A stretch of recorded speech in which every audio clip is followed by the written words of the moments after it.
आलोक शर्मा जी, आपसे शुरुआत कर रही हूं। प्रधानमंत्री नरेंद्र मोदी ने तमाम वंदे भारत को लेकर जितनी भी बातें की जा रही थी, उन तमाम बातों के बीच चौथी वंदे भारत को लॉन्च कर दिया है और विरोधियों पर निशाना भी साधा। कहा कि हमें अटकना, लटकना, भटकना और भूलना नहीं आता। जो काम शुरू करते हैं उसे खत्म भी करते हैं, परिणाम दिखाते हैं हम। आप पर निशाना था।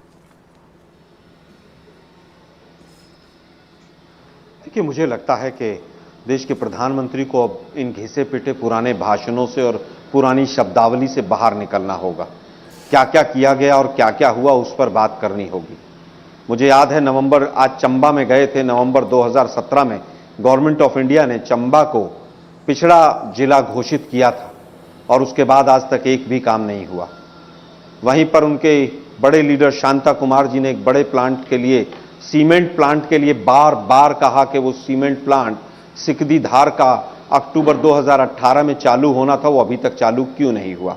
तो जो लटकना, झटकना, भटकना जो मोदी जी की तुकबंदी होती है, आज वहां के लोग पूछ रहे हैं मोदी साहब से कि मोदी साहब, ये हमारा सीमेंट प्लांट जो अक्टूबर 2018 में चालू होना था चंबा का, वो चालू क्यों नहीं हुआ। आपने तो पिछला जिला उसको घोषित किया था, उसके बावजूद चंबा में क्या हुआ। एक चंबा रोपवे 25 करोड़ रुपया अलॉट हुआ था और उसका भी जो इनॉग्रेशन था वो नवंबर 2018 में हुआ था, क्योंकि उस समय पर चुनाव कौन से थे, लोकसभा के चुनाव थे। तो वो सीमेंट प्लांट कारखाना आज तक बंद क्यों है, वो रोपवे बंद क्यों है, चंबा भरमौर की सड़क जो है उसकी इतनी बुरी हालत क्यों है। पिछली बार गए तो द्रोण से कुछ चीज आलू उड़ा के आए थे। आज वहां के सेब के जो बागान के लोग हैं वो शायद उम्मीद कर रहे थे कि सेब की पेटियों के ऊपर जो 18% जीएसटी लगा दिया है, शायद मोदी जी उसके लिए हटाने की बात करेंगे कि लगभग 9 से 10 हजार करोड़ की जो इकोनॉमी सेब और बागवानी की है, मोदी साहब उसके लिए भी कोई एक शब्द बोलेंगे। लेकिन मोदी साहब ना उस बागवानी, ना उसके लिए कोई शब्द बोले और ना महंगाई का म बोले मोदी साहब, और ना बेरोजगारी का ब बोले मोदी साहब। हिमाचल से सबसे ज्यादा जिस तरह से आर्मी में बच्चे जाते हैं, जॉब्स मिलती हैं, आज हालत यह है कि अग्निपथ जब योजना आई तो 6000 बच्चा हिमाचल का जो आर्मी में 3 फोर्सेस डिफेंस की सेलेक्ट हो चुका था, केवल ज्वाइनिंग होनी बचती थी, उनका इंटरव्यू, मेडिकल, फिजिकल सब हो चुका था। वो 6000 बच्चे अपनी ज्वाइनिंग लेटर का इंतजार कर रहे थे मोदी साहब। लेकिन वही पुराने भाषण, पानी की जवानी और जवानी की जवानी, पता नहीं कौन कौन से भाषण तुकबंदी करके मोदी साहब जिस तरह से देते हैं, वही उत्तराखंड में भाषण देते हैं, वही यहां पर हिमाचल में दे देते हैं। तो वो 6000 बच्चे पूछ रहे हैं मोदी साहब, हमारा क्या कसूर था, हमने कई वर्षों तक तैयारी की, हम सेलेक्ट भी हो गए। आलोक शर्मा जी, आपके तमाम सवाल प्रेम शुक्ला जी इसके जवाब देंगे, लेकिन जो भीड़ वहां पर आई थी और जिस तरीके की नारेबाजी हो रही थी आलोक शर्मा जी, उसको लेकर क्या कहिएगा। ये जो भीड़ और ये जो बढ़ता सैलाब है, जब प्रधानमंत्री जहां जहां भी जाते हैं, ये टेंशन बढ़ाता है कि नहीं। प्राची जी, देखिए मैं बताता हूं। प्राची जी, आज हालत यह है कि घर घर बेरोजगार है और बीजेपी पटवारी से लेकर डीएम तक पूरी मशीनरी का दुरुपयोग करती है इस भीड़ को इकट्ठा करने में। पैसा, लालच, प्रलोभन सब दिया जाता है। लेकिन वहां की भीड़ ने यह भी पूछा है कि जो सोलन वाला हाईवे भ्रष्टाचार में बह गया, उसमें दोषी कहां है, एक हफ्ते के बाद जमानत क्यों हो गई, वो भीड़ ये भी पूछ रही है। यही भीड़ को लेकर सर उत्तर प्रदेश में भी आप यही बातें किया करते थे, यही मुद्दे थे, लेकिन देखिए उत्तर प्रदेश में क्या हुआ। खैर, प्रेम शुक्ला जी, इन बातों का जवाब दीजिए कि आप सिर्फ नारेबाजी और तुकबंदी करना जानते हैं। असल में जो वादे किए थे, जो एक लंबी फहरिस्त आलोक शर्मा जी ने गिनाई है, वो वादे तो आप पूरे करते नहीं है। देखिए, नारेबाजी करना, नौटंकी पे तुले रहना, यह राहुल गांधी को शोभा देता है। आदरणीय प्रधानमंत्री जी नरेंद्र मोदी जी जो कहते हैं वो करके दिखाते हैं। क्या ये सत्य नहीं है कि आज हिमाचल प्रदेश में हर घर जल योजना 90% तक कंप्लीट हो गई है। कितने लोगों को जल जो है कांग्रेस के जमाने में था। हिमाचल प्रदेश में कुल जो है 40,000 किलोमीटर सड़क की लंबाई है जो निर्माण आज तक हुआ है।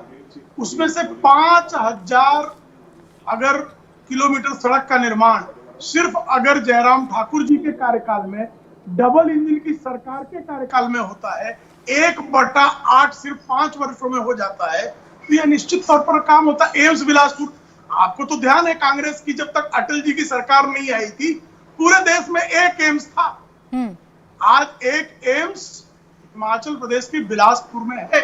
6 मेडिकल कॉलेजेस आदरणीय नरेंद्र मोदी जी और जयराम ठाकुर जी ने हिमाचल प्रदेश जैसे छोटे राज्य, और तो सब बातें छोड़ भी दीजिए, किस तरह से हिमाचल के साथ छल करने पर कांग्रेस आम आदमी की उसके विशेष राज्य का दर्जा भी छीन लेने का दुष्कर्म किया था, और उसको विशेष राज्य का दर्जा फिर से प्रदान करने का जो शुभ कार्य है वो आदरणीय नरेंद्र मोदी जी और जयराम ठाकुर जी की डबल इंजन की सरकार के कारण संभव हुआ।